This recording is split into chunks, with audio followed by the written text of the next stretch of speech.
censorship is control of words, it's control of thoughts.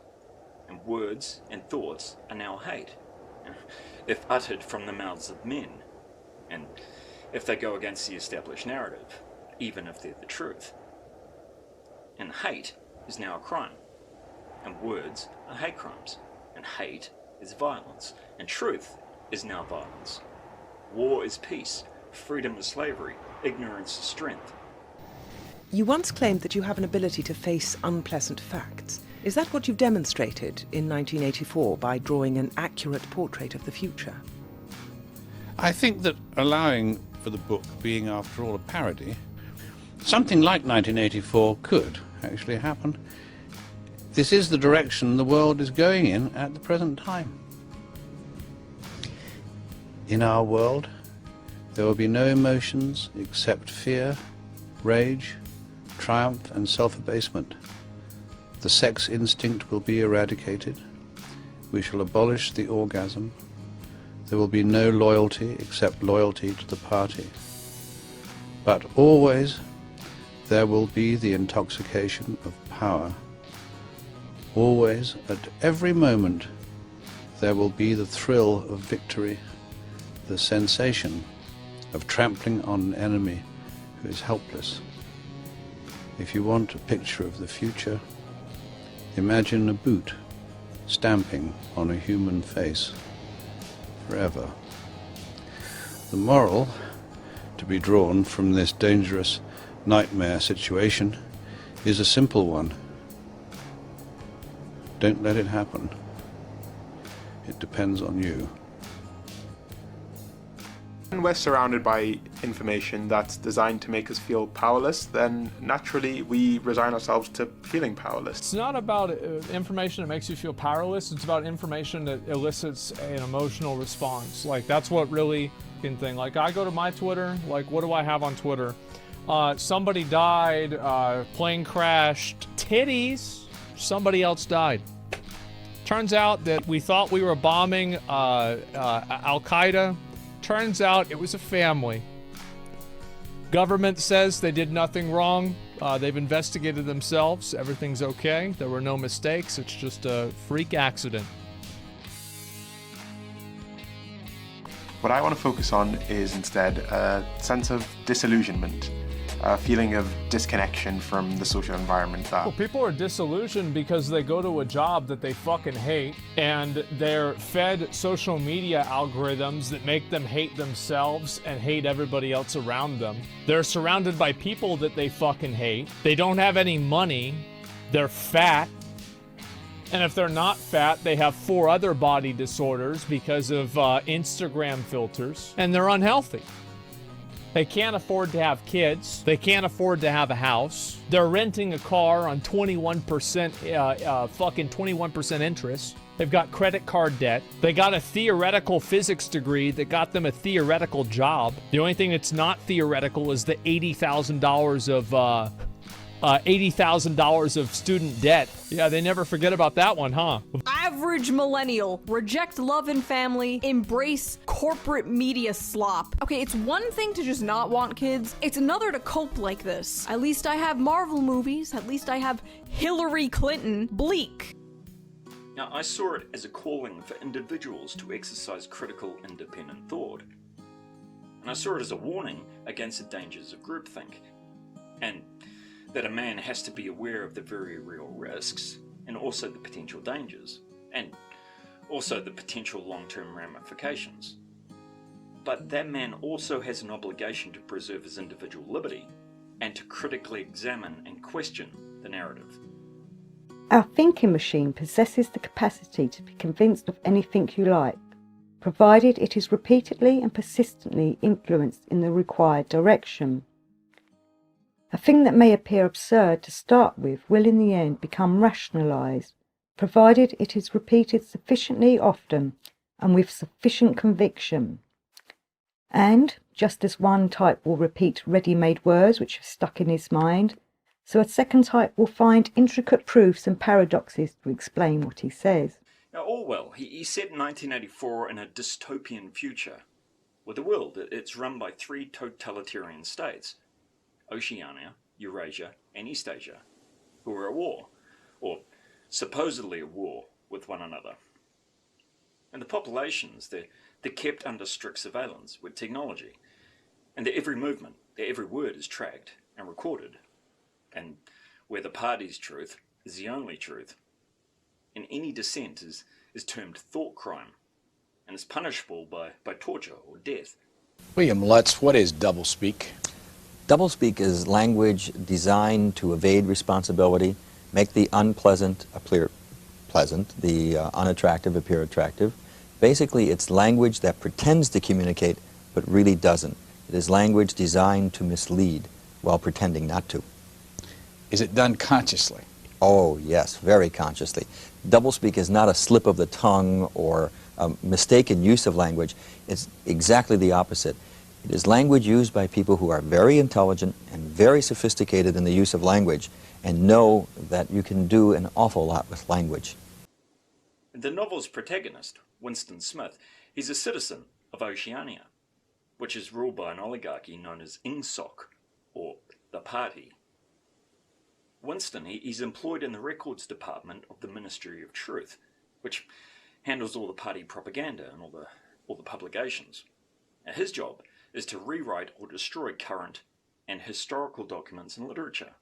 It's called the memory hole, where the truth is erased and then replaced, thus ensuring the party's version of the past is never brought into question. I produce what I like to think of as a handbook for survival in the 20th century, in the age of the media, so that people will become critical consumers of language. You know, we talk about the consumer movement where you have to be aware of the product that you buy when you go and purchase something. You have to be aware of the language that's used in our society. You are just as much a consumer of language as you are a consumer of goods. And so you have to be a critical consumer of language, just as you're a critical shopper. And if you run across language that's defective, take it back, just like you take back the defective toaster, and say, I want an exchange on this one. Give me language that works. Give me clear language. But the analogy between television and liquor is best, I think, because I'm afraid Joe Briefcase is a teleholic. Watching TV can become malignantly addictive. TV may become malignantly addictive only once a certain threshold of quantity is habitually passed, but then the same is true of whiskey. And by malignant and addictive, I again do not mean evil or coercive. An activity is addictive if one's relationship to it lies on that downward sloping continuum between liking it a little too much and downright needing it. Many addictions, from exercise to letter writing, are pretty benign. But something is malignantly addictive if, 1, it causes real problems for the addict, and 2, it offers itself as relief from the very problems it causes. Please drink responsibly. Different quality content footage. We're talking about marketers and marketing, and I was saying that I'm not really happy with the image presented by not just modern marketers, but even guys like Seth Godin. Simon Sinek's another guy, and the reason why is, because I've kind of hinted at it so far in these other videos vaguely, but they're kind of like leaders without leading, commanders without commanding.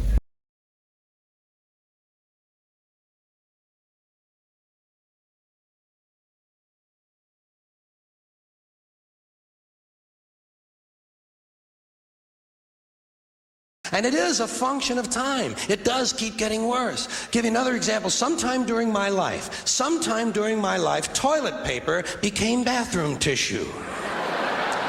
I wasn't notified of this. No one asked me if I agreed with it. It just happened. Toilet paper became bathroom tissue. Sneakers became running shoes. False teeth became dental appliances.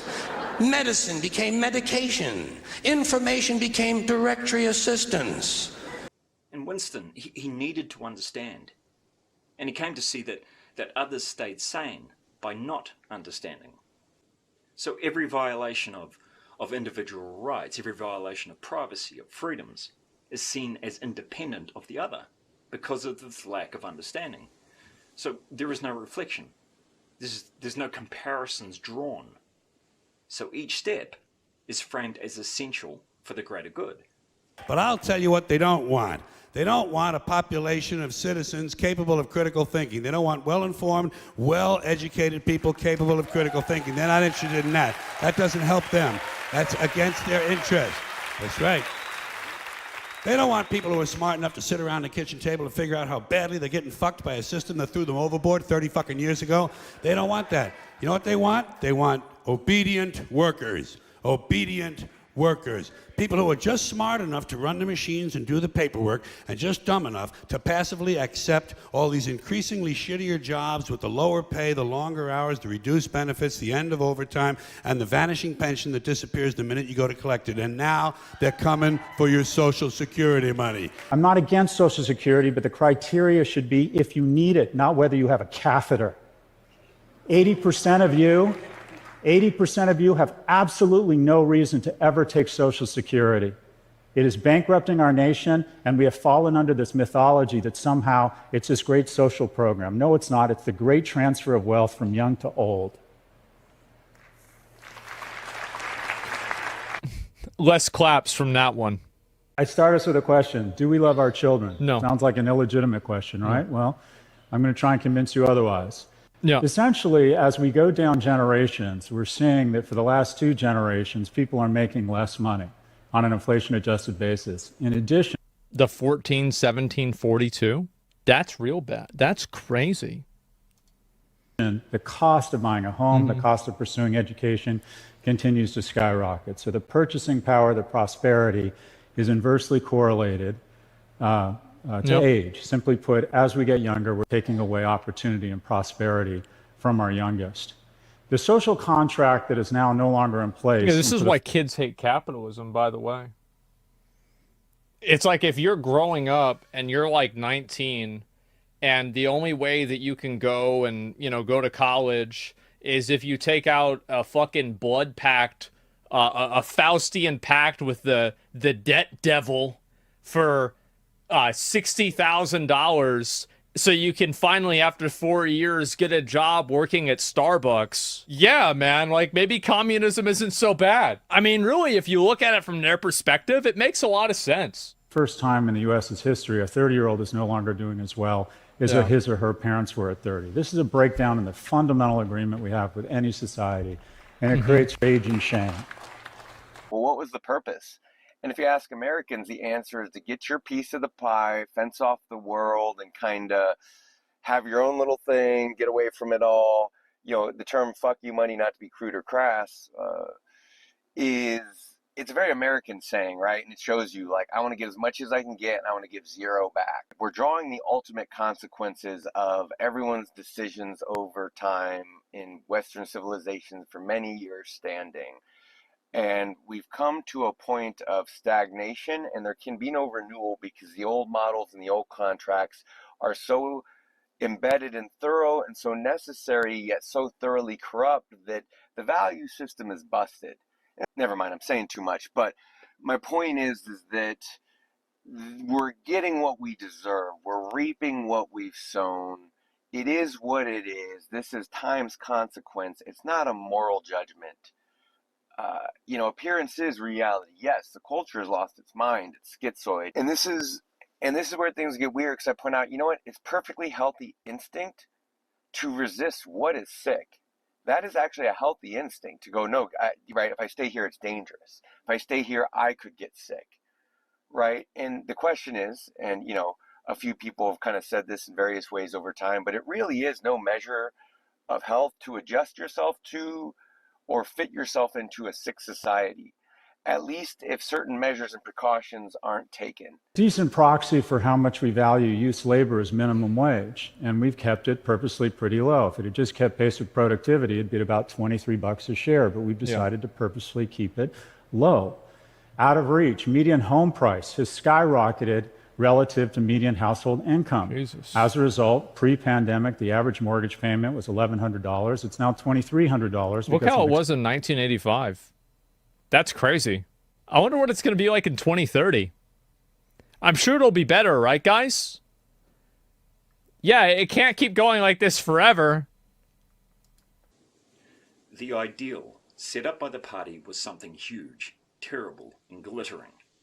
A nation of warriors and fanatics, all thinking the same thoughts and shouting the same slogans, perpetually working, fighting, persecuting.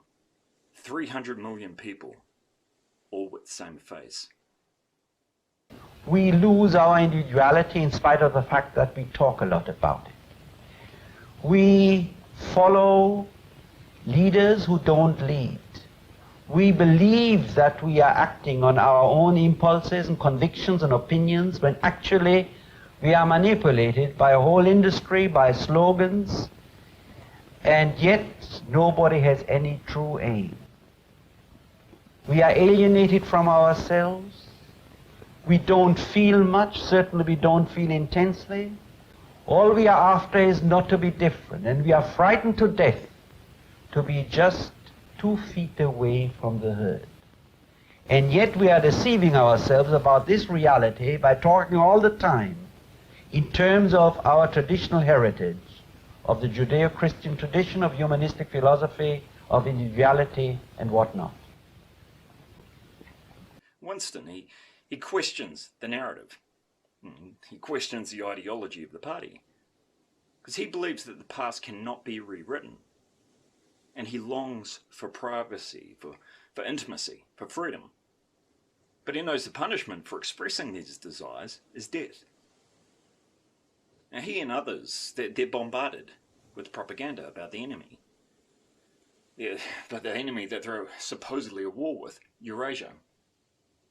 The people scream with rage at the images broadcasted on the screens, proudly displaying their loyalty to the party.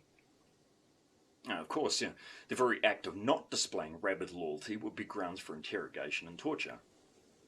Family, religion, friendship. These are the 3 demons you must slay if you wish to succeed in business. When opportunity knocks, you don't want to be driving to the maternity hospital or sitting in some phony baloney church. Or synagogue. Questions? I think I'm gonna be sick. Oh, a spoonful of slurry will cure what ails ya. Oh, you haven't changed at all. You're still evil, and when you're trying to be good, you're even more evil. I don't understand. Pigs need food. Engines need coolant. Dynamiters need dynamite. I'm supplying it to them at a tidy profit, and not a single sea creature was wasted. You inspired it all? And you know what? It is murder on the dance floor. Whatever you do, don't kill the groove, right? They want your fucking retirement money. They want it back so they can give it to their criminal friends on Wall Street. And you know something? They'll get it. They'll get it all from you sooner or later because they own this fucking place. It's a big club, and you ain't in it. You and I are not in the big club. By the way, it's the same big club they used to beat you over the head with all day long when they tell you what to believe. All day long, beating you over the head in their media, telling you what to believe, what to think, and what to buy. In 1984, the people, they're dependent on the system.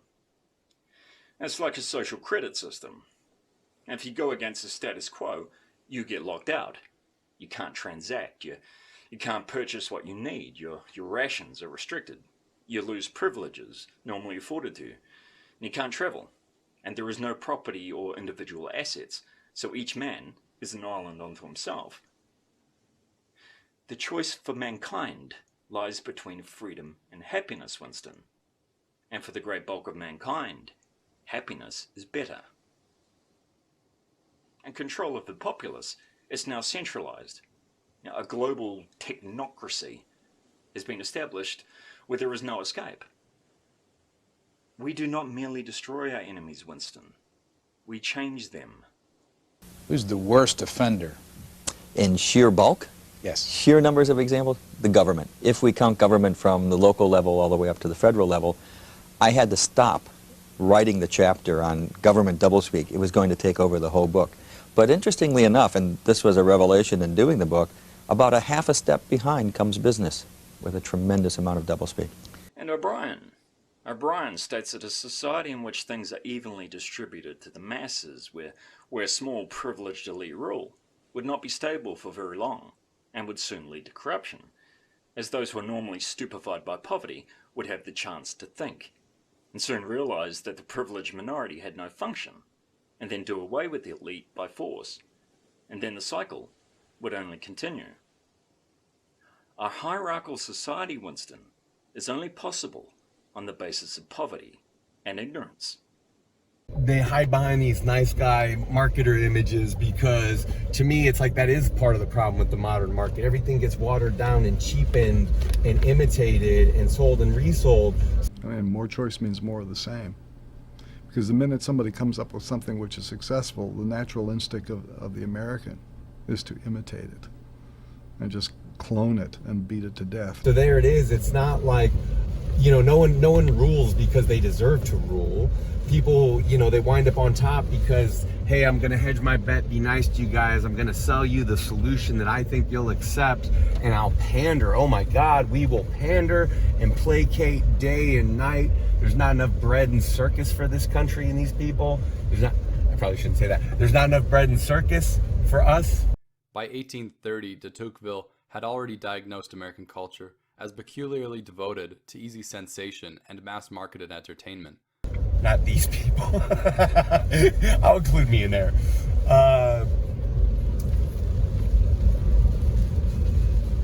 And O'Brien, he asks Winston, has it ever occurred to you, Winston, that by the year 2050, at the very latest, no human being will even understand the conversation we are having now? The whole climate of thought will be different, because there will be no thought. Orthodoxy means not needing to think. Orthodoxy is unconsciousness. How long has the government been using doublespeak? I think of government as the third oldest profession, and probably from the moment government was instituted, doublespeak came with it. I cite examples from the 5th century BC in Greece, Julius Caesar, when he pacified Gaul. Of course, Nazi Germany thrived on doublespeak, so it's been around for quite a while. When did you first get interested in this? In 1978, I became head of the Committee on Public Doublespeak, and in 1980 I started editing the Quarterly Review of Doublespeak. What got you interested in it? My interest in rhetoric. I did, in my PhD, I did work in rhetoric, and I was interested in rhetoric. And in 1977 I published a textbook called The Age of Communication, which was a little different at the time. I tried to examine the rhetoric of television, radio, the mass media, advertising, taking Aristotle's classical rhetoric and apply it to modern media. And I had a lot of fun doing that, and as a result of that textbook I was asked to join the committee, and I saw rhetoric and language coming all together in doublespeak in an interesting way. I don't like the approach. I think it's cheap. I don't think it's true. You know, I don't, you know, because you can almost hear the apology in their niceness. You can almost hear them saying, sorry, I'm the best, you know, I'm the one who's kind of risen to the top here. I'm kind of who and what's available. And then I see what they came up with and what they're doing and what they're selling. And in Oceania, the elite, they control the narrative. You know, they control the information, the figures, the statistics. And if they want to create the illusion of danger, they can, because their truth is the only truth. There's no room for critical discussion. And they can restrict your freedoms, your movements, and they have seemingly endless powers to invade your privacy, all of which is justified by the established threat.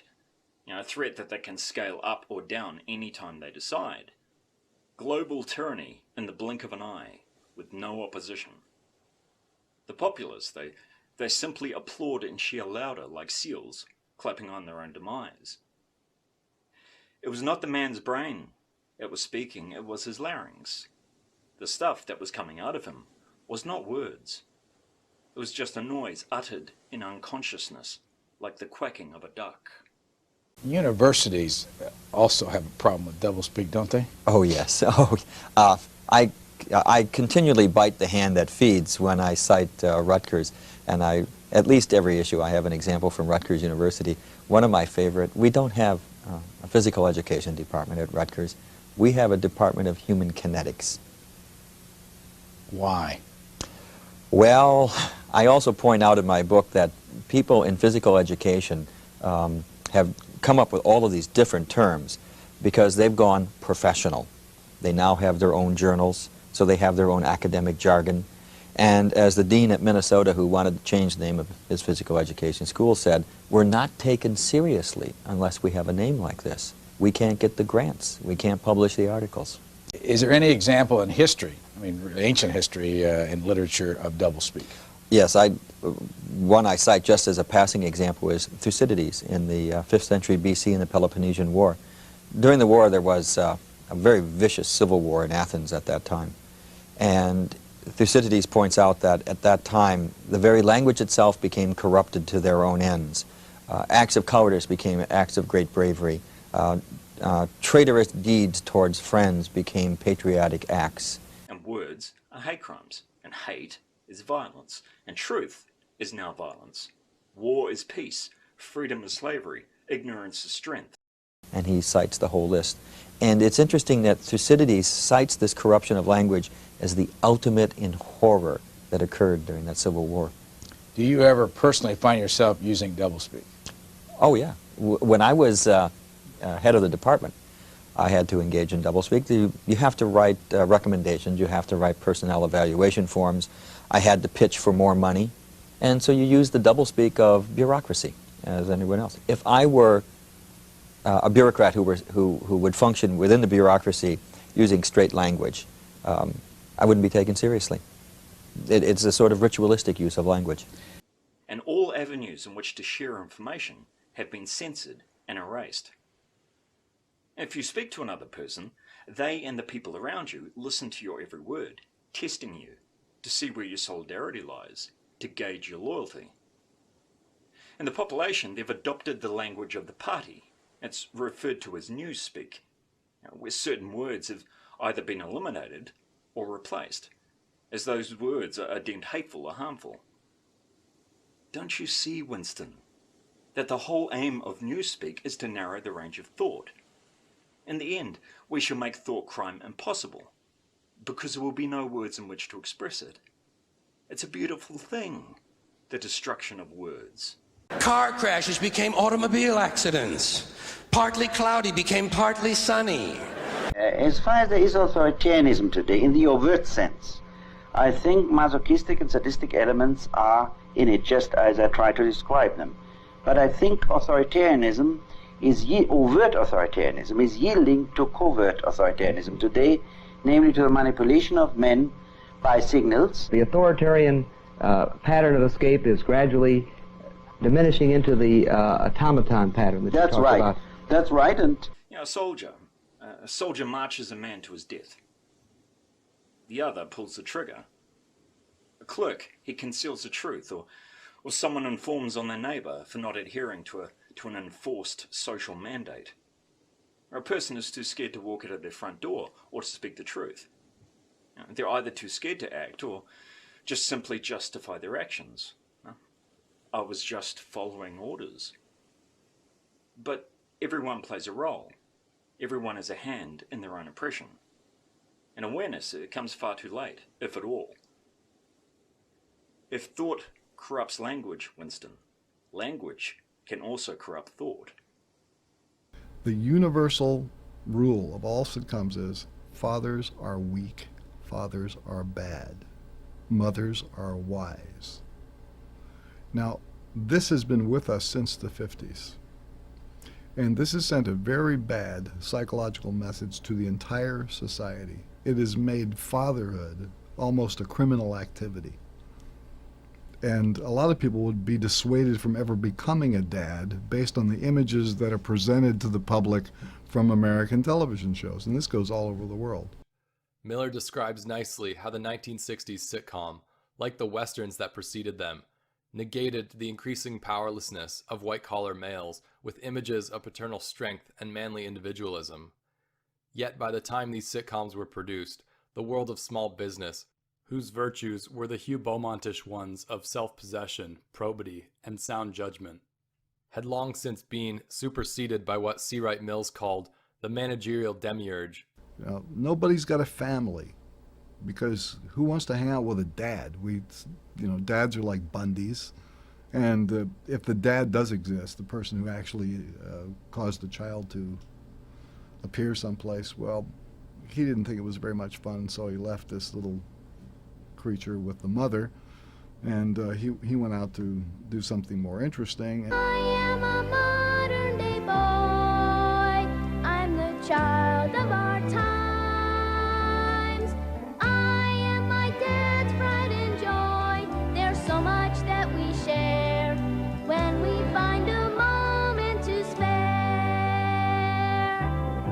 and the virtues personified by Dad were in fact passé. In other words, early US TV was a hypocritical apologist for values whose reality had become attenuated in a period of corporate ascendancy, bureaucratic entrenchment, foreign adventurism, racial conflict, secret bombing, assassination, wiretaps, etc. It's not one bit accidental that postmodern fiction aimed its ironic crosshairs at the banal, the naive, the sentimental and simplistic and conservative, for these qualities were just what 60s TV seemed to celebrate as American. And people, they're separated from one another in Oceania, except in designated areas where they're monitored heavily. And because of this distance, the people, they can't congregate to discuss or share ideas and beliefs. They can't touch or show physical affection. They can't protest as they're isolated, they're cut off. Are you in this whole world of doublespeak because you want to get rid of it? Oh, yes. I don't think you'll ever get rid of it. I don't think we can. It is inherent in the function of language, to use language as a weapon or as a tool to manipulate other people. However, I think there are two things we can do. First of all, we can all become much more aware of this language. We should be aware of it so that we can at least be defensive and defend ourselves so that we're not misled through it. But secondly, there are times when we simply cannot tolerate this language. When we talk about important public issues of national policy, we should not use doublespeak as a nation. We should not use it ourselves. We should not allow the politicians who are speaking to us to use it. Language that way can be terribly corrupting in a society and can mislead all of us. And in a democracy that depends upon the active participation of its citizens, it can lead to cynicism and resentment. And this is extremely dangerous to our democracy. The party and the people, they engage in the propaganda of doublethink. Doublethink, that's to know and to not know, to be conscious of complete truthfulness while telling carefully constructed lies, to hold simultaneously two opinions and knowing them to be contradictory, yet believing in both of them, to repudiate morality while laying claim to it, to believe that democracy is impossible, and yet the party is the guardian of democracy, to forget whatever it was necessary to forget, then to draw it back into memory again at the moment when it was needed, and then promptly to forget it again, and above all, to consciously induce unconsciousness, and then once again to become unconscious of the act of hypnosis you have just performed. Every man fights his way through other men's words to find his own truth. If you look around, we've abandoned young men. And older men today, they've been largely absent from young men's lives. And yeah, there's plenty of reasons as to why. But the sharks, they smell the blood in the water and they're taking full advantage of this lack of male mentorship. So, we're presented with a choice. We can judge young men, or we can understand them. The young men, they have every right to be angry with older men who are absent. It's justified anger, but it's misplaced. And older men, they need to take ownership of this rather than judging and condemning, because they are us. My generation, they've expressed the same anger at the older generation for the same reasons. One friend I know who's Generation X said it accurately. He said that when he was a boy, even when fathers and older men were present, they were absent. So there is a bridge that needs to be crossed. And there's nothing stopping us from crossing that bridge except the obstacles in our own minds. Who was George Orwell? George Orwell was a British essayist, reviewer, critic, novelist who published the now classic novel 1984. But in 1947, he published Politics in the English Language, an essay which, by the way, is the most reprinted essay in the English language. It's just endlessly reprinted, in which he warned about the corruption of thought through language. The examples he used all came from Stalinist Russia and Nazi Germany. He had, during the Second World War, served in the British Ministry of Propaganda or Information.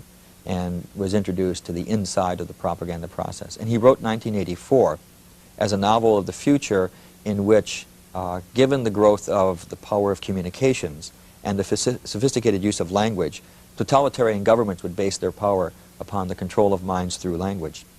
And he really believed that. The pattern of escape is gradually diminishing into the automaton pattern that you That's talked right. about. That's right, and I want to be very clear. I think this development is not only likely in the Soviet Union, I'm afraid it's also happening here.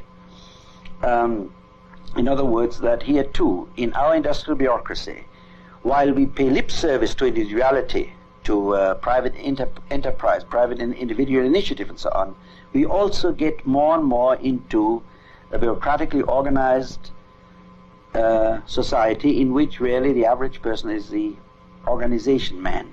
That is to say, the man who has escaped into automaton conformity. Yeah. What is my purpose? Pass the butter. Thank you. And you know what? American dads lived up to the image. They eventually became just as stupid and ineffectual as... there's plenty of real Bundys out there. That's the reason why that show resonates. But there are real Bundys out there because there were many predecessors to the Bundy character. So you think it was very much it's life following art, not art capturing the reality of the American family? I think that it's a loop. What is my purpose? You pass butter. Oh my God. Yeah, welcome to the club, pal. We have moved into it, I think, here and in the Soviet Union, into a more and more bureaucratic system in which, with the illusion of independence, man becomes more and more a little cog in the machine, little organization man. And so, therefore, the squadron. And MTV is showing us the new family unit. Then again, if you live in a neighborhood where they don't have gangs, your other options are you belong to the football team, which is another kind of a gang, or you belong to some other thing which is not a family. And do you think this is different than, that hasn't always happened with with baseball teams or with social clubs, or just this thing it's coming to a younger age group now?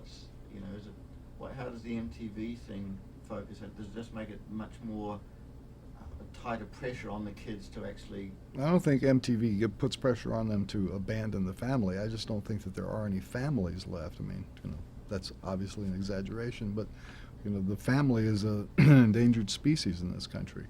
I don't like words that hide the truth. I don't like words that conceal reality. I don't like euphemisms or euphemistic language. And American English is loaded with euphemisms because Americans have a lot of trouble dealing with reality. Americans have trouble facing the truth. So they invent a kind of a soft language to protect themselves from it. And it gets worse with every generation. For some reason, it just keeps getting worse.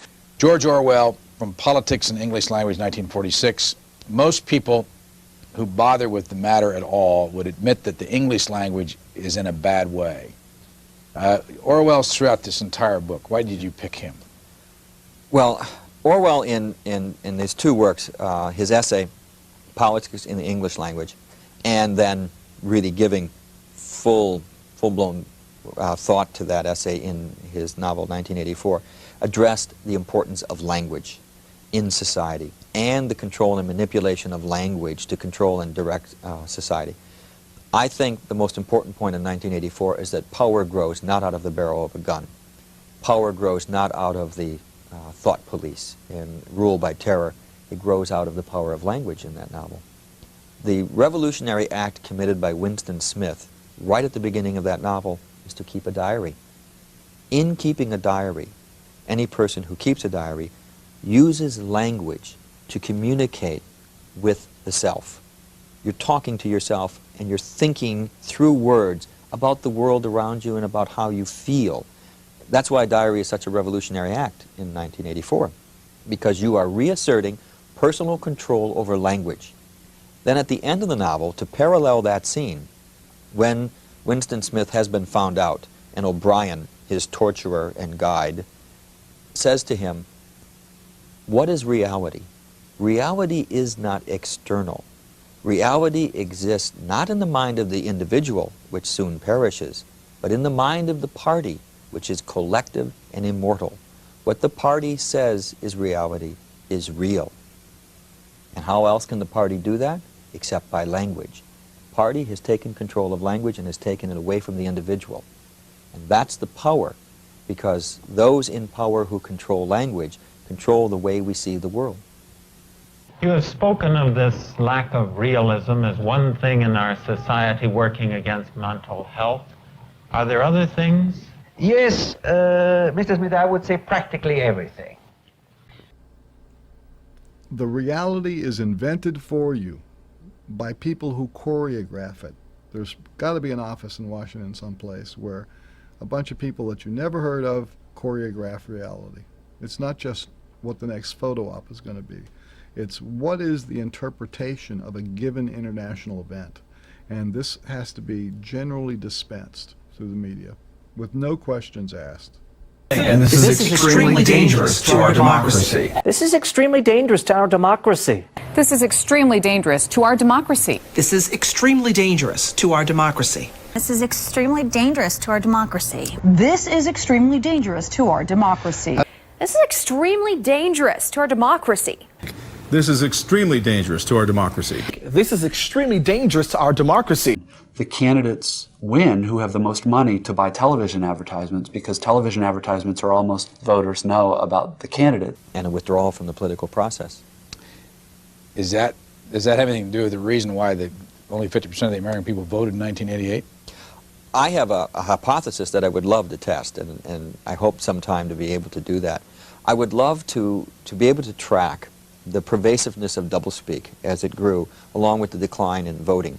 Because the reaction I get to doublespeak from a lot of readers of the Quarterly Review as they write to me is, well, of course I know this language. I see it all over the place. I see it all the time.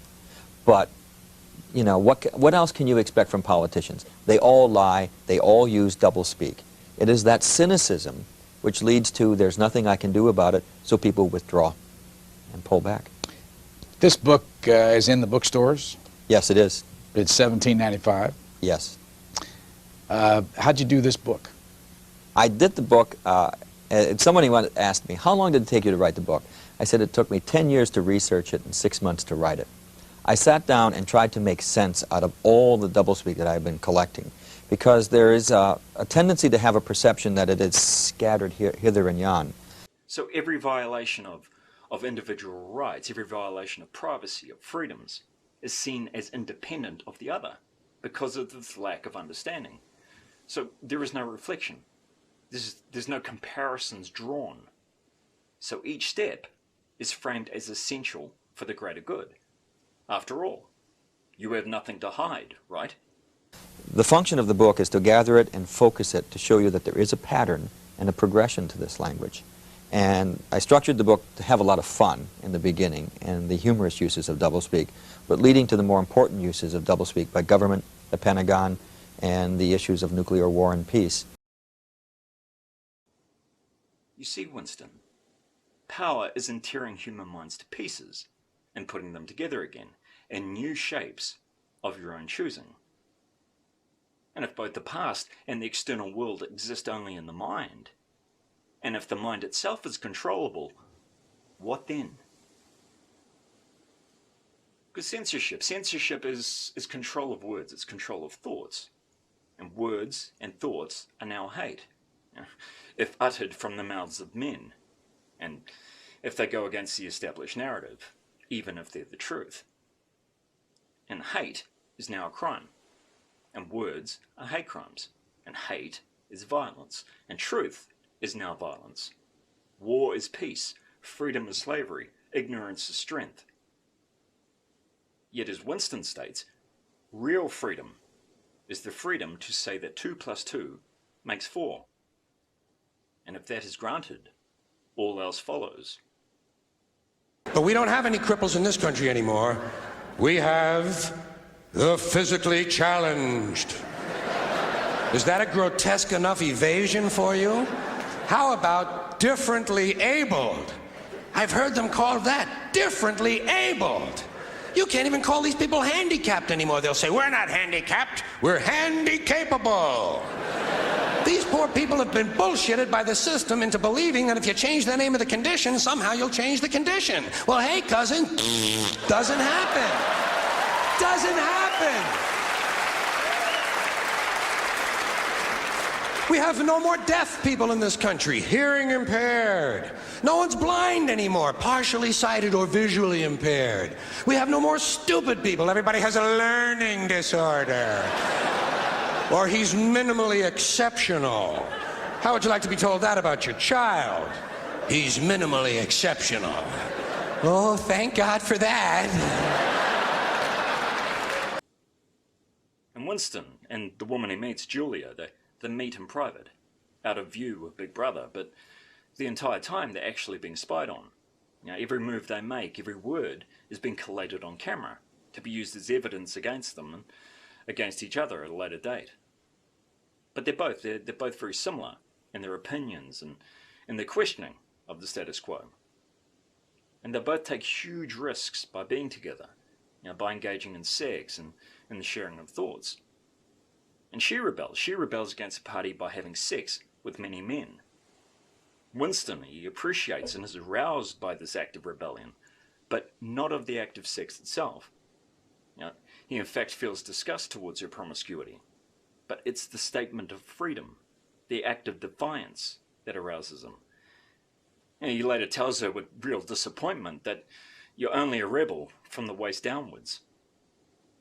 And Julia, she works for the anti-sex league that promotes party propaganda. And when Winston first sees Julia, you know, prior to her passing him the note that read, "I love you," he thought she was a member of the thought police, spying on him. And his first thought towards her were of raping and killing her, you know, to fulfill his sexual needs and to kill her as a statement of defiance against Big Brother. He didn't seem to have any real intention of acting on the impulse, but the thought excited him. Yeah, a free, uncensored thought. Violent, primitive, real. And Julia, her love towards Winston, it wasn't sexual or romantic. She said she saw something in his face, and she knew he wasn't like the rest of them, and she was attracted to his spirit of defiance. And Winston had questions, he had suspicions about the party's motivations.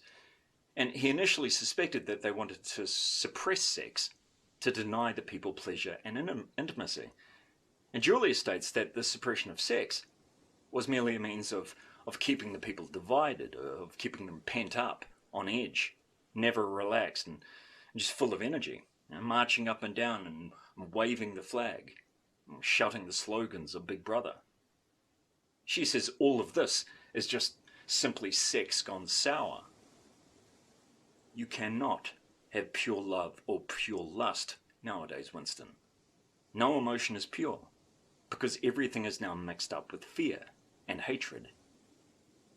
What you really learn when you learn a language, and this is why you should learn a foreign language, you learn a whole different way of looking at the world. It's tied in with doublespeak. Language is a way of perceiving reality. It's the only way we have of looking out there, seeing something, and turning to another person and saying, this is what I see. Now we can both look out there and you can say, I see a pre-dawn vertical insertion, and I can say, gee, I see an invasion. But it's through language that we talk about this reality and we give some kind of means of expressing that reality. When you learn a foreign language, you will learn a slightly different way of looking at the world and interpreting that world. It's a different way of seeing things and dealing with things, which is why it's always interesting to learn another language. Although I do think at times that doublespeak is in a different language, but probably doesn't qualify as a foreign language. And the idea of how a family ought to work or a reason for it to even exist, to the point now where the United States government is talking about governmental programs almost to mandate family existence. Is that pathetic or what? And then they talk about family-oriented shows where people would kind of wish there was such a thing as a family, because you can sell a lot of interesting things to a family as a unit. You know, families that are units are interesting, have interesting consumer possibilities.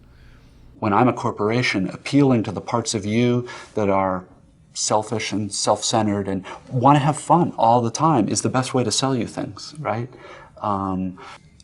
I think one more example of American economic and cultural systems that work very well in terms of selling people products and keeping the economy thriving do not work as well when it comes to educating children or helping us help each other know how to live and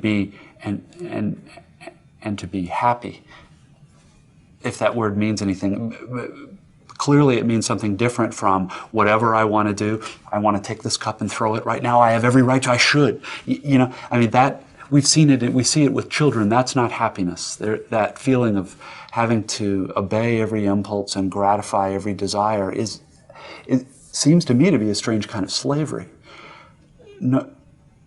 Nobody talks about it as such, though. It talks about freedom of choice, and you have the right to have things, and spend this much money and you can have this stuff. Again, saying it this way, it sounds to me very crude and very simple, but that's sort of the way.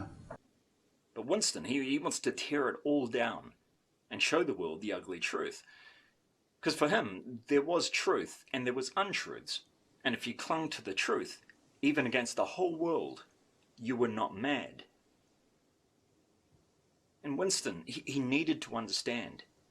And he came to see that others stayed sane by not understanding. That they simply swallowed everything. And what they swallowed did them no harm, because it left no residue behind. Just as a grain of corn will pass undigested through the body of a bird. So every violation of individual rights, every violation of privacy, of freedoms, is seen as independent of the other because of this lack of understanding. So there is no reflection. There's no comparisons drawn. So each step is framed as essential for the greater good. After all, you have nothing to hide, right? Or do you? Every record has been destroyed or falsified, every book rewritten, every opinion and belief reshaped. And the process, it's continuing day by day, minute by minute. History has stopped. Nothing exists except an endless present in which the party is always right. And it works very well as a system for running an economy and keeping goods produced and sold, and it works wonderfully. The ways in which it doesn't work are much more difficult to talk about. So what would I mean? Yeah, you said it's but when speaking of that, where doesn't it work? One's reduced to talking, I think, about general terms like being grown up, or a term that's rarely used here anymore. And see, and now I feel embarrassment because I'm going to sound like my grandfather or something. But the word citizen, the idea of being a citizen, it would be to understand your country's history and the things about it that are good and not so good and how the system works, and taking the trouble to learn about candidates for political office, which means often reading stuff, which isn't fun. Sometimes it's boring. But when people don't do that, here's what happens. The candidates win who have the most money to buy television advertisements, because television advertisements are all most voters know about the candidates.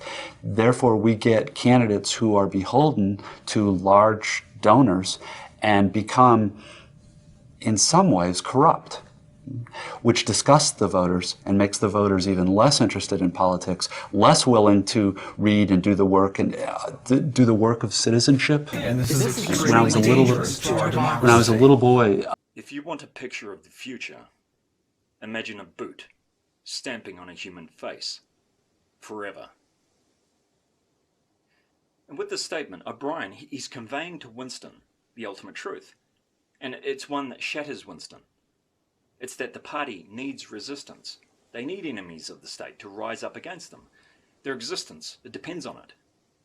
And the party needs to be seen as acting for the greater good by stamping out these enemies. Their power needs to be witnessed. And there needs to be very real and imagined threats. And there needs to be compliance. And if there are no enemies of the state, well, the party will just create them. Because they have all the tools they need to make that happen. They control language. They control the means of communication. They control the narrative. This subset of society over here, these few speaking out, they're spreading hate with words. They're encouraging and enabling violence. They're toxic and dangerous. They're a threat. They need to be silenced for the betterment of all society. There was a class called citizenship, and here are certain things about America and America's history. Here's why it's important to vote. Here's why it's important not just to go in and vote for who the best-looking candidate is. Here's what's really interesting, and I don't know if you can translate this. Talking about this now, I feel ashamed, because my saying all this sounds to me like an older person saying this, like a person lecturing, which in American culture sets me up to be ridiculed. It would be very easy to make fun of what I'm saying. You know, it'd be very, very easy to make fun of what I'm saying, and I can hear in my head a voice making fun of this stuff as I'm saying it. And this is the kind of paradox, I think, of what it is, of what it is to be a halfway intelligent American right now, and probably also a Western European, is that there are things we know are right and good and would be better for us to do, but constantly it's like, yeah, but you know, it's so much funnier and nicer to go do something else, and who cares, and it's all bullshit anyway. And, sorry about that. No, but it's Either Republican or Democratic Party better than the other when it comes to doublespeak? No, they both use it. It seems to go with the territory. Our point is that, as Orwell said, it's political language, and political language tends to, in the 20th century, to be this kind of misleading and deceptive language. Whether it's Johnson, by the way, the legacy from the Johnson administration was the language of Vietnam and the language of the poverty program, which stopped calling people poor and started calling them disadvantaged, and stopped talking about slums and ghettos, but the inner city. I mean, that's a heritage of doublespeak from the Johnson administration. Poor people used to live in slums. Now the economically disadvantaged occupy substandard housing in the inner cities. And they're broke. They're broke. They don't have a negative cash flow position. They're fucking broke.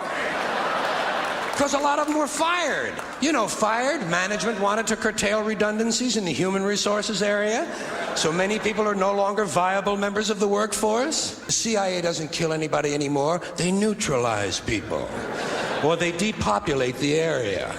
The government doesn't lie, it engages in disinformation.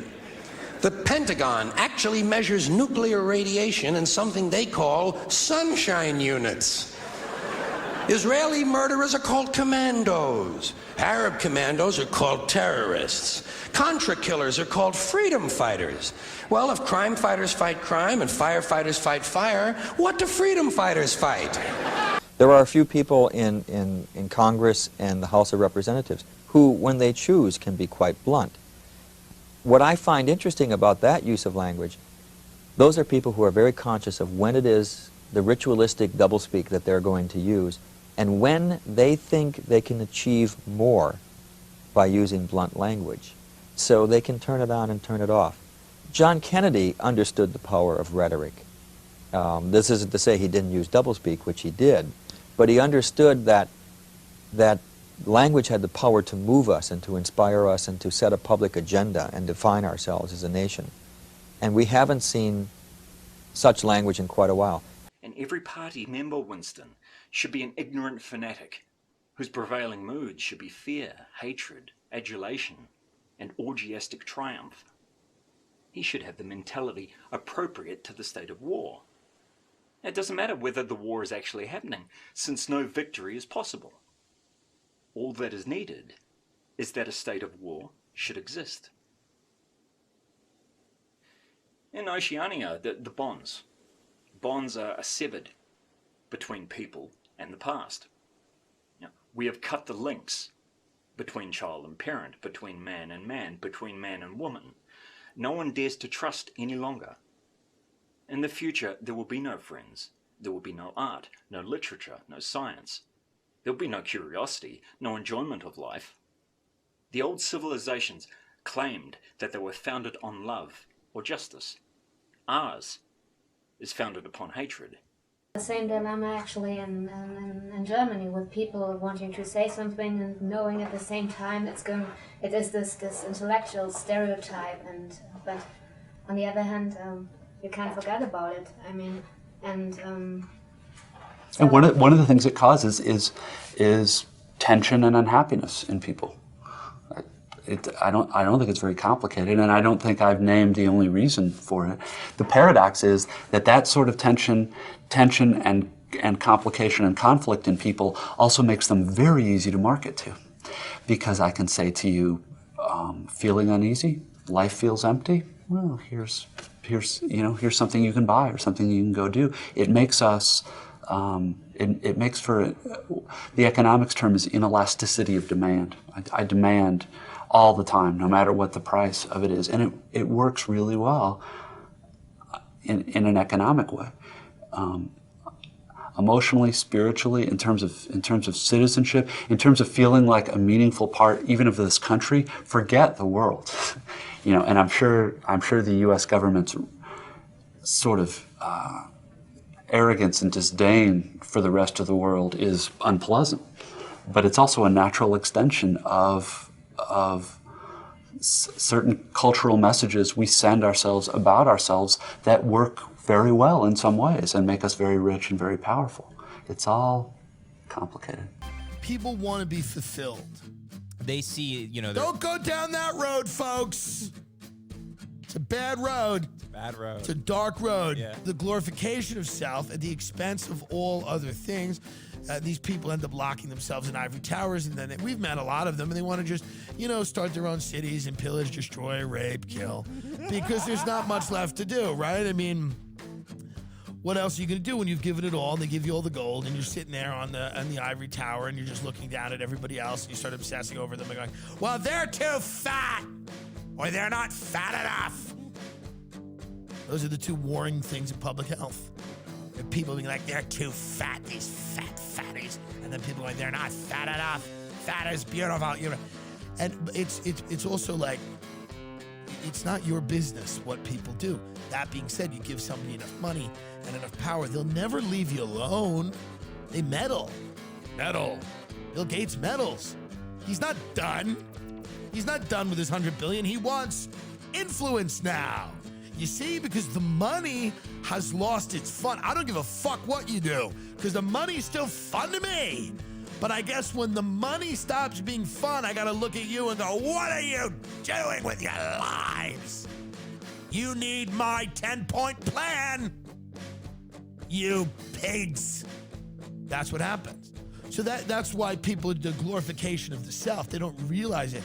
They go, well, I'm just gonna quit my job. I hate my job. I've always been funny, and I'm gonna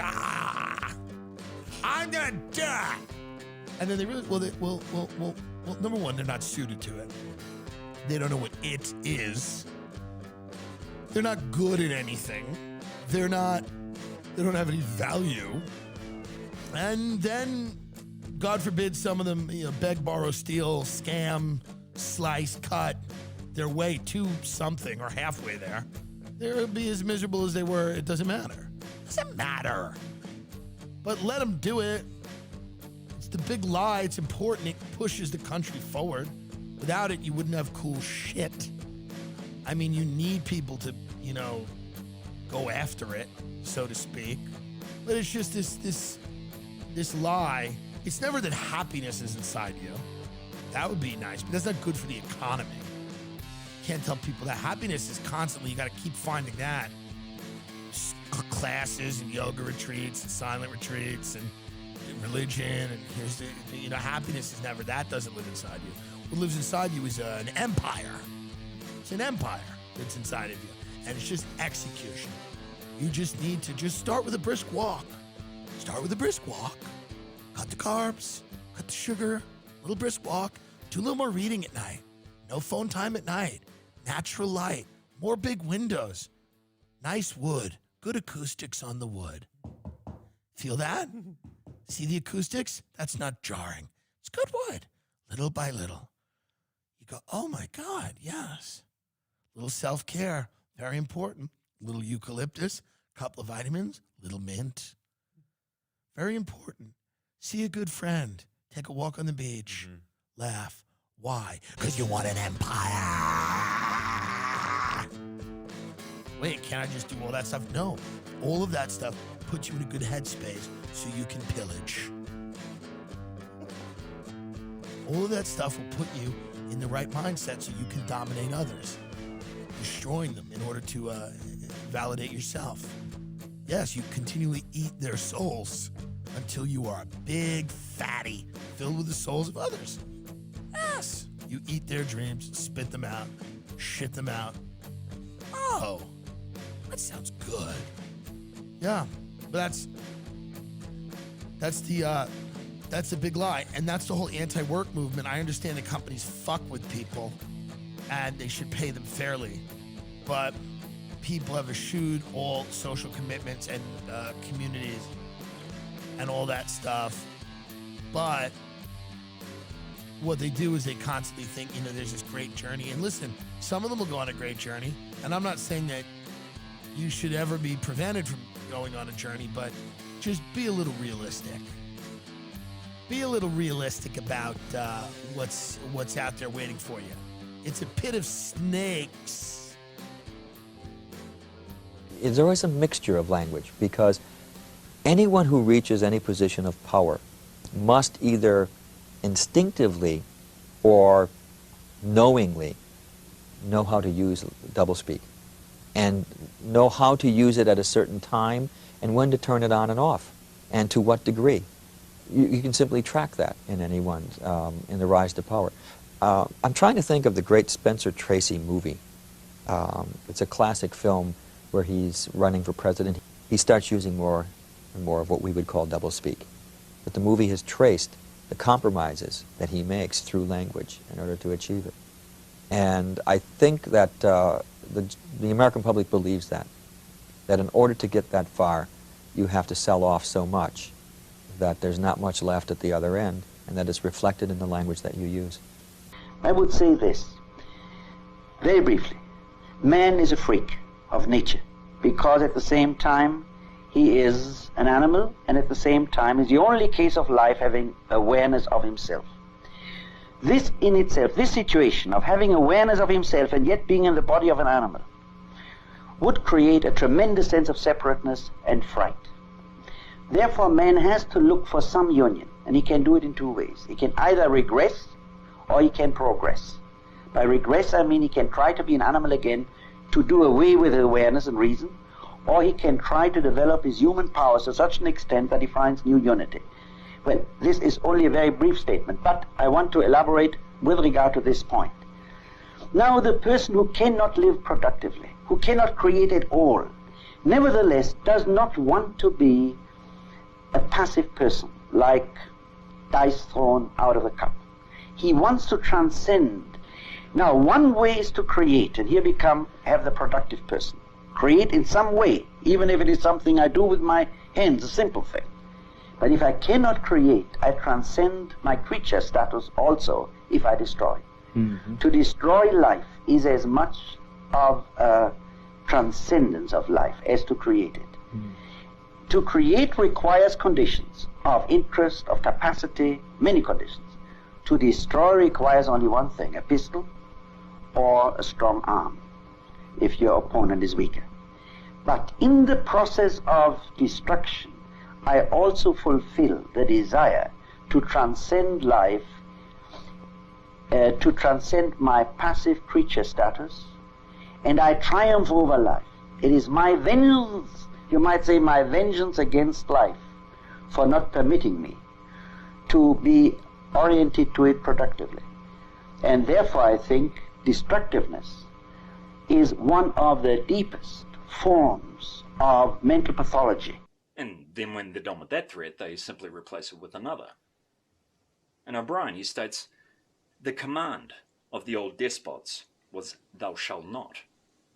The command of the totalitarians was, thou shalt. Our command is thou art.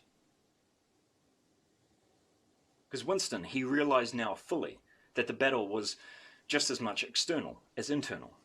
You know, that if you can feel that staying human is worthwhile, even when it can't have any result whatsoever, you've beaten them. But you know, the torture that Winston is subjected to in room 101, it breaks him physically.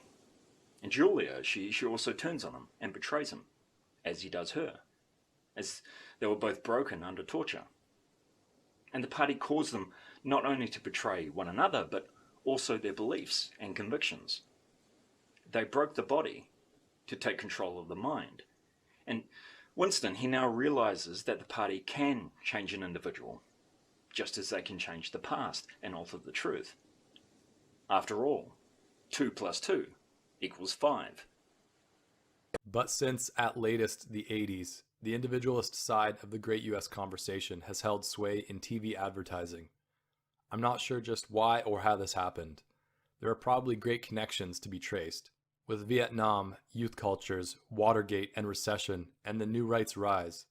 But the relevant datum is that a lot of the most effective TV commercials now make their appeal to the lone viewer in a terribly different way. Products are now most often pitched as helping the viewer express himself, assert his individuality, stand out from the crowd. Except for being sillier, products billed as distinguishing individuals from crowds sell to huge crowds of individuals. These ads aren't really any more complicated or subtle than the old join the fulfilling crowd ads that now seem so quaint. But the new standout ads' relation to their chiaroscuro mass of lone viewers is both complex and ingenious. Today's best ads are still about the group, but they now present the group as something fearsome, something that can swallow you up, erase you, keep you from being noticed. But noticed by whom? Crowds are still vitally important in the stand-apart ads' thesis on identity, but now given ads' crowd, far from being more appealing, secure, and alive than the individual, functions as a mass of identical, featureless eyes. The crowd is now, paradoxically, both the herd in contrast to which the viewer's distinctive identity is to be defined, and the impassive witnesses whose sight alone can confer distinctive identity. The lone viewer's isolation in front of his furniture is implicitly applauded. It's better, realer, these solipsistic ads imply, to fly solo, and yet also implicated as threatening, confusing, since after all, Joe Briefcase is not an idiot, sitting here, and knows himself as a viewer to be guilty of the two big sins the ads decry, being a passive watcher of TV and being part of a great herd of TV watchers and stand-apart product buyers. How odd. The surface of stand-apart ads still presents a relatively unalloyed buy this thing, but the deep message of television with regard to these ads looks to be that Joe Briefcase's ontological status as just one in a reactive watching mass is in a deep way false, and that true actualization of self would ultimately consist in Joe's becoming one of the images that are the objects of this great herd-like watching. That is, TV's real pitch in these commercials is that it's better to be inside the TV than to be outside, watching. Psychology and mental health today is in danger, and psychologists are in danger to become the priests of industrial system. That is to say, to help people adjust to a system where they are supposed to produce and to consume in masses, in groups, directed by central organization and slogans, and yet at the same time not to be aware. They are dissatisfied with that. They suffer from it. They suffer from what the French already called in the 18th century la maladie du siècle, the illness of the century, from boredom, from the meaninglessness of life. Now, there is a danger in that they might get sick, that they might have manifest symptoms, that they might protest, that they might want to make life more meaningful. And then many psychologists come and say, you shouldn't be dissatisfied. If you are dissatisfied, that means you're neurotic. And will adjust you so that you accept a meaningless life without rebelling against it, without symptoms, and you will have a nice funeral anyway. Don't ask questions. Just consume product and then get excited for next product. And that's how business is actually done. In 1984, that novel sold 50,000 copies a week in the United States. In 1984. In 1984, in the year of 1984. Did the fact the novel existed or exists have any impact on making sure that it really didn't happen? Well, during 1984, there were, of course, a flurry of conferences and discussions about, has the world of 1984 come to pass? And, of course, there were people who said, no, look, we haven't. And on the other hand, people said, oh, yes, it has. That's a judgment call.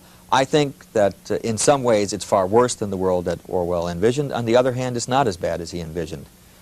The events in Eastern Europe show us that it is becoming almost impossible to control the information environment as tightly as Orwell envisioned it.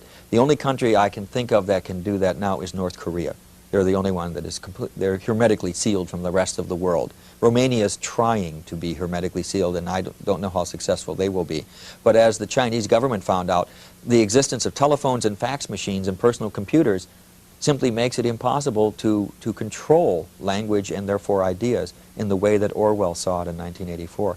But I think that what governments have done is they've just gone a step beyond that. They will let the information flow. They will just try and control the way that the content of that flow of information. Now, the George Orwell Award for Distinguished Contribution to Honesty and Clarity in Public Language, Donald Bartlett and James Steele, reporters for the Philadelphia Inquirer in '88. Yes. Oh, in '88 it was Edward Herman, professor of finance at the. That was '88. That was '89. They did a series of articles in the Philadelphia Inquirer on the tax reform bill, showing that through false, deceptive language that was inserted into the bill, billions of dollars in special tax breaks were given away to individuals and companies and corporations. And it was all done through deceptive language that no one knew, understood the language. It was written in such a way that it applied only to one individual. Great example. One business was defined as a family farm in that bill, thereby giving them the special tax breaks for farmers. That business employs 25,000 people and has a gross income of over $1.5 billion a year. The tax bill called them a family farm. Smug, greedy, well-fed white people have invented a language to conceal their sins. It's as simple as that. Go back to when we started this conversation. I asked you, I think in the beginning, is this done on purpose and with calculation? And you said yes. Yes. In fact, I cite a couple incidents in the book where I can document it was done. One is revenue enhancement. They had a meeting in the Office of Management and Budget. They said, we need a phrase to replace tax increase. They came up with revenue enhancement. When Lawrence Kudlow, the economist, was asked why they did that, he said, because there's no better way to sell economic policy than the euphemistic route. He was quite proud of the fact that they came up with that phrase. And Peacekeeper, as the name for the MX missile, again, Robert McFarland chaired the committee meeting in which he facetiously suggested that they couldn't name it Widowmaker, could they? So instead they came up with Peacemaker. But later, President Reagan misread his cue cards and said Peacekeeper. And since it was a televised speech, it became the Peacekeeper. And it was a name that was deliberately designed to make a nuclear missile sound nice. Does it work? Yes. Oh, of course it works. I mean, most people don't hear it. They will hear some of it, but not all of it. One of my favorite examples from this past year is the Resource Development Park that they were going to establish in Kansas City, until the good folks in the neighborhood where they were going to put the park asked, what is a resource development park? Do you know what a resource development park is? In Kansas City, it's a dump. The dump became the landfill. They were going to put a dump in their neighborhood until somebody asked what it meant. They deliberately invented that phrase to try and slip a dump into the neighborhood without anyone noticing it till it was too late. We just have a short time. As you know, we've inherited quite a budget crunch from President Trump. How bad is it, Secretary Van Houten? We're broke. The country is broke? How can that be? Well, remember when the last administration decided to invest in our nation's children? Big mistake. If I'm gonna bail the country out, I'll have to raise taxes. But in my speech, I'd like to avoid calling it a painful emergency tax. What about colossal salary grab? See, that has the same problem. We need to soften the blow. Well, if you just want to out-and-out lie, okay, we could call it a temporary refund adjustment. I love it. Really? And make no mistake, irony tyrannizes us. The reason why our pervasive cultural irony is at once so powerful and so unsatisfying is that an ironist is impossible to pin down. All irony is a variation on a sort of existential poker face. All US irony is based on an implicit, I don't really mean what I say. So what does irony as a cultural norm mean to say? That it's impossible to mean what you say? That maybe it's too bad it's impossible, but wake up and smell the coffee already. Most likely, I think, today's irony ends up saying, how very banal to ask what I mean. Anyone with the heretical gall to ask an ironist what he actually stands for ends up looking like a hysteric or a prig. And herein lies the oppressiveness of institutionalized irony, the too successful rebel. The ability to interdict the question without attending to its content is tyranny. It is the new junta, using the very tool that exposed its enemy to insulate itself. This is why our educated teleholic friends' use of weary cynicism to try to seem superior to TV is so pathetic. And this is why the fiction-writing citizen of our televisual culture is in such deep doo. What do you do when postmodern rebellion becomes a pop cultural institution? For this, of course, is the second clue to why avant-garde irony and rebellion have become dilute and maligned. They have been absorbed, emptied, and redeployed by the very televisual establishment they had originally set themselves athwart. Not that television is culpable for true evil here, just for a moderate success. This is, after all, what TV does. It discerns, decocts, and represents what it thinks US culture wants to see and hear about itself. No one and everyone is at fault for the fact that television started gleaning rebellion and cynicism as the hip, upscale, baby boomer imago populi.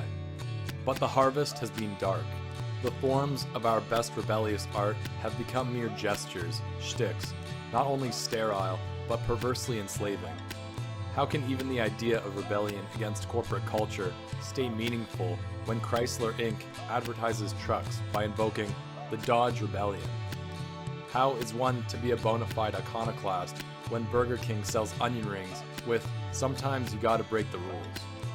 How can a new image fiction writer hope to make people more critical of televisual culture by parodying television as a self-serving commercial enterprise when Pepsi and Isuzu and FedEx parodies of self-serving commercials are already big business? It's almost a history lesson. I'm starting to see just why turn-of-the-century America's biggest fear was of anarchists and anarchy. For if anarchy actually wins, if rulelessness becomes the rule, then protest and change become not just impossible, but incoherent. It'd be like casting ballots for Stalin. How do you vote for no more voting? In fact, one of my gastroenterologist's unifying obsessions is this latter juxtaposition of parts of selves, people and machines, human subjects, and discrete objects.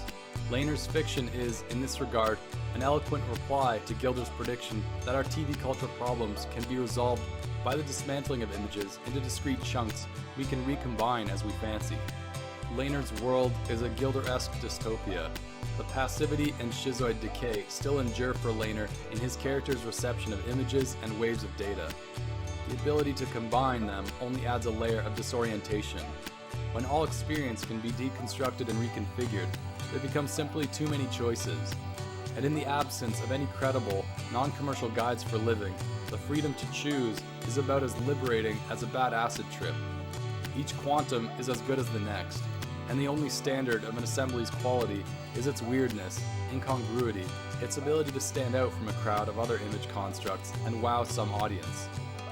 Lehner's novel, in its amphetaminic eagerness to wow the reader, marks the far dark frontier of the fiction of image. Literature's absorption of not just the icons, techniques, and phenomena of television, but of television's whole objective. My gastroenterologist's sole aim is, finally, to wow, to ensure that the reader is pleased and continues to read. Motels became motor lodges. House trailers became mobile homes. Used cars became previously owned transportation. Room service became guest room dining, and constipation became occasional irregularity. Psychologists actually have started calling ugly people those with severe appearance deficits. It's getting so bad that any day now I expect to hear a rape victim referred to as an unwilling sperm recipient. Winston, he collects old newspaper clippings that prove the party was deliberately lying and misleading the public. And he writes frenetically in his secret diary, connecting the dots. He takes a very philosophical and methodical approach. And the truth, it's the most important thing to Winston. And Julia says she's willing to take risks, but not for old bits of newspaper. So her needs are now, in the moment, they have to be tangible. Battle fatigue. 4 syllables now. Takes a little longer to say. Doesn't seem to hurt as much.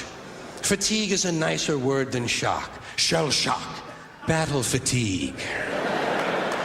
Then we had the war in Korea, 1950. Madison Avenue was riding high by that time, and the very same combat condition was called operational exhaustion. Hey, we're up to 8 syllables now.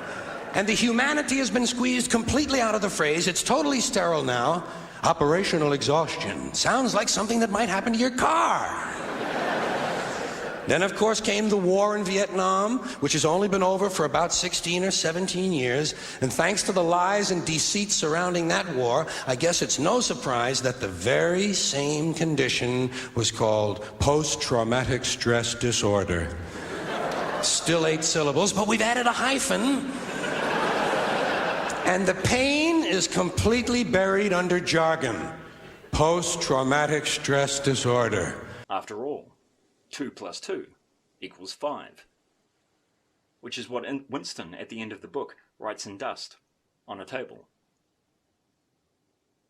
And Winston, early on in the book, he notes in his diary that he understands the how, but he does not understand the why. And Winston knows he can't alter anything within his lifetime, but he hopes to leave something behind, some memory or a small record of what he's done, so his life has meaning, that may inspire others someday to act and rise up.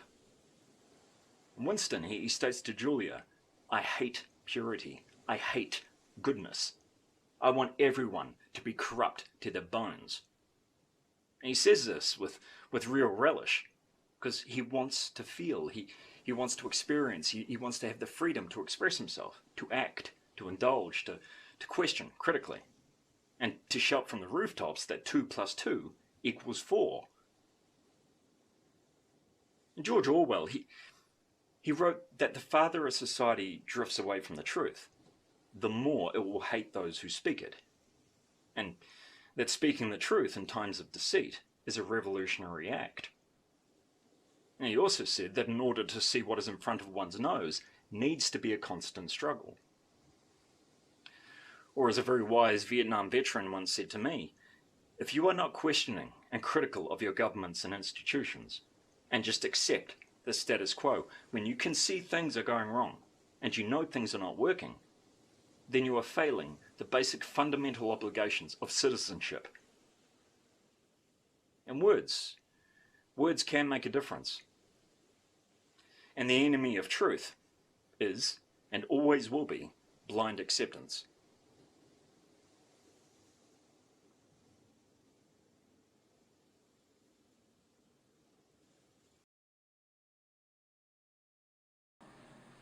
But religious dogmatist's problem is exactly the same as the story's unbeliever: blind certainty. A closed-mindedness that amounts to an imprisonment so total that the prisoner doesn't even know he's locked up. Strictly unobtainable in the current climate of the world. And as I said earlier, Gen Z isn't blind to the chaos unfolding around them. They're aware of the economy, the unaffordable housing, and the bleak prospects for the future. And yet, amidst the rubble of broken dreams and shattered norms, yes, there may be millions glued to technology and addictions in the realm of bliss ignorance, but there's also a flicker of defiance. Pride. Well, pride has always been regarded as the ultimate sin. Before we go down that path, let me string this whole idea together. You're the canary in the coal mine because. Why would that be, I wonder? Because you won't shut up about things that people who believe. Because I take the stance that totalitarians actually are trying to do good. Some of them aren't, but I think that makes it too easy to push them away. Assume that they are just possessed by the wrong idea. And so they believe, I know what's best. I legitimately know what's best for humanity. Yeah, but that's the problem. I get it.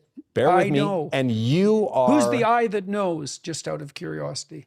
In that statement? That's the question. I'm saying I know how wrong that can go. Those people are saying they think they have identified the social structure that will lead to a utopia. They identify their I with the spirit of totalitarianism that has possessed them. They haven't gotten that far. They don't They know may that. not even be smart enough to get that far, which is a whole nother thesis I have about the complexity of ideas, which I think is a big part of what causes this problem. Is people cannot think through these incredibly complicated ideas. So they need bumper stickers. You give them a bumper sticker. They need parables. Ooh, you're trying to make it positive again. People will take a bumper sticker long before they will take a parable. Well, bumper Parables stickers, are yes, way that's more true. complicated. Yes, yes. That's, you know what slogan means? Yes. No, I don't know what it means. It means battle cry of the dead. Why of the dead?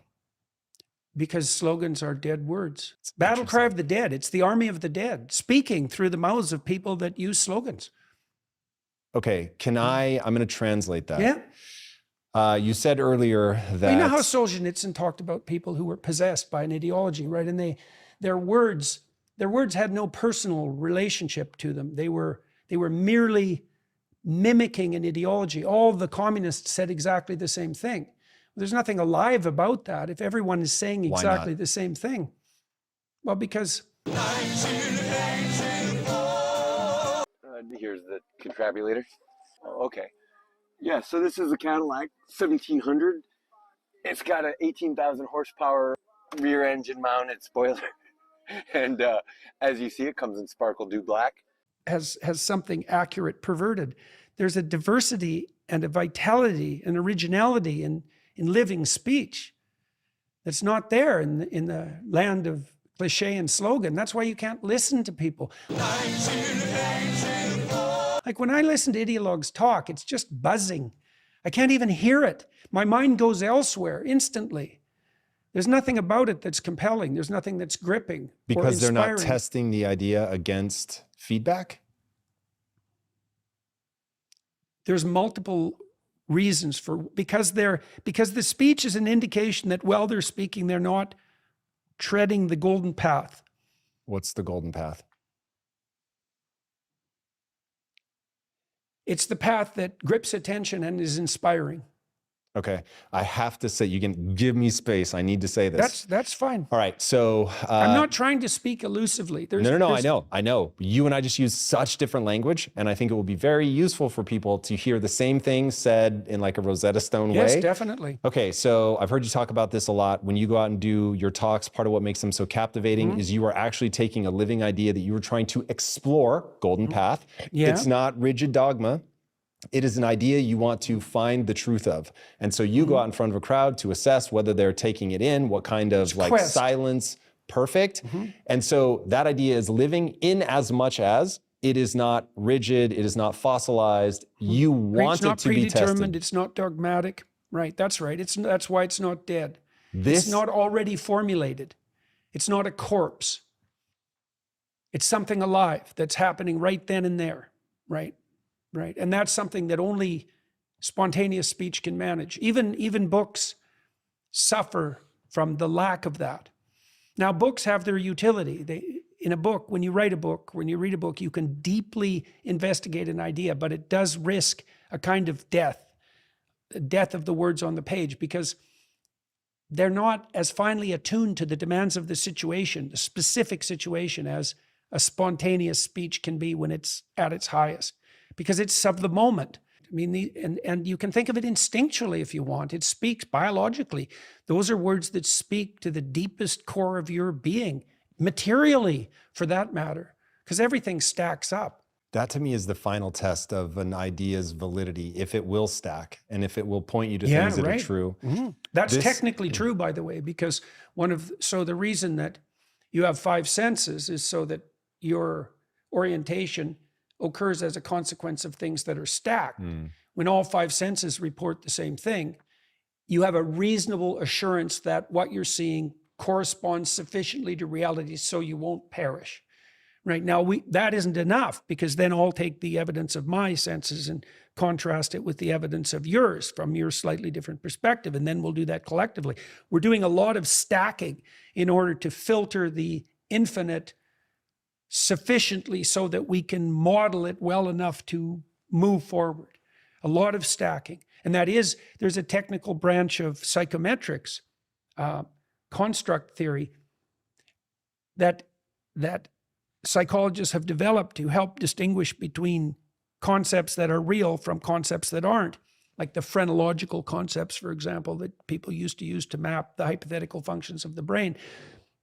There was something in that idea, but they weren't real concepts. How do you know if a concept is real?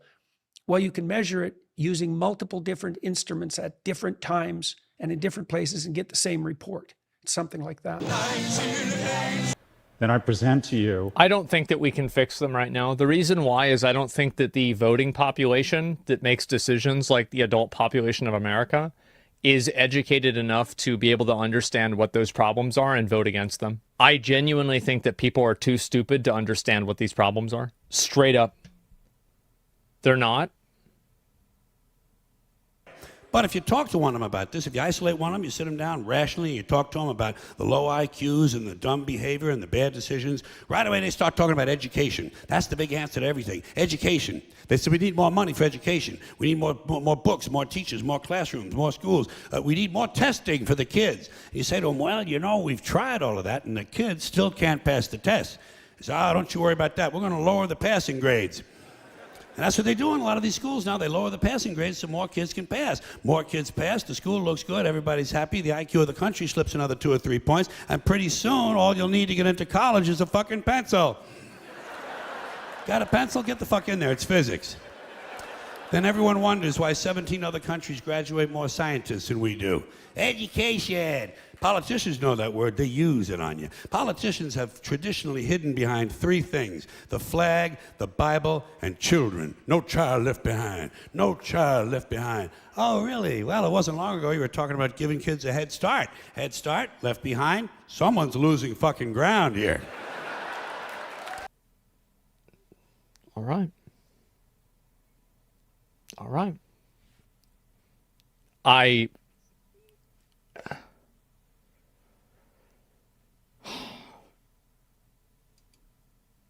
I posit, I augur the question that I hope has more veracity than it did 17 minutes and 24 seconds ago. Yep. And that's the following question. Do we love our children? My name is Scott Galloway. I teach at NYU, and I appreciate your time. There it is. Buy the ticket. Take the ride.